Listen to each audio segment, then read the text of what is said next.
பின்பு தேவன் பகலுக்கும் இரவுக்கும் வித்தியாசம் உண்டாகத்தக்கதாக வானம் என்கிற ஆகாய விரிவிலே சுடர்கள் உண்டாக கடவது.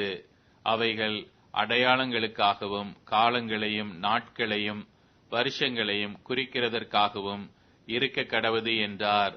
அவைகள் பூமியின் மேல் பிரகாசிக்கும்படிக்கு வானம் என்கிற ஆகாய விரிவிலே சுடர்களாய் இருக்க கடவது என்றார். அது அப்படியே ஆயிற்று. தேவன் பகலை ஆள பெரிய சுடரும் இரவை ஆள சிறிய சுடரும் ஆகிய இரண்டு மகத்தான சுடர்களையும் நட்சத்திரங்களை உண்டாக்கினார். அவைகள் பூமியின் மேல் பிரகாசிக்கவும் பகலையும் இரவையும் ஆளவும் வெளிச்சத்துக்கும் இருளுக்கும் வித்தியாசம் உண்டாக்கவும் தேவன் அவைகளை வானம் என்கிற ஆகாய விரிவிலே வைத்தார். தேவன் அது நல்லது என்று கண்டார். சாயங்காலமும் விடியற்காலமும் ஆகி 4ஆம் நாள் ஆயிற்று.